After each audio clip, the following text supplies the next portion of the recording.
Одоо нөө юу pocket-ийн холбоо гэдэг стандартын ширээ гэдэг шүү дээ. Стандартын ширээний дүрэн болохоор 9 шариг, 10 шариг, 8 шариг гэсэн дүрмтэй байдаг.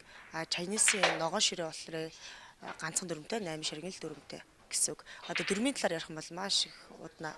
Ямар ч нэг хоор хоорондоо өөр өөр дүрмтэй байдаг гэсэн үг. Тэгээд стандартын тэмцээн болоо гэд 9 шаригаар болно, 10 шаригаар болно гэж янз янз улсын аврагууд нүртэл янз янз болдог.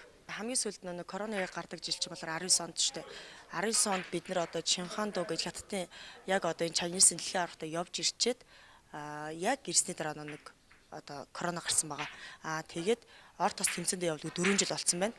Маш удаа үлээлээ. Одоо тэгээ энэ жилээс хятадын 20 тавигдаад тэмцээн оролдоно тэмээ явагдаж байгаа. Одоо маш их байна. Одоо тэр 19 оны хамгийн сүүлийн тэр нөө дэлхийн авраг дээр аюу харамсалтай хожигдсон. Би 1 секундын дээр хожигдсон. Тийм болохоор маш харамсалтай хожигдсон учраас одоо тэгээ тэр алдаагаа давтахгүй юмсан. Тэ сэтгэл зүйн хувьд ч тэр бэлтгэлээ хувьд ч тэр сайн бэлтгэлээ хийж байгаа л гэж бодож байна гайг.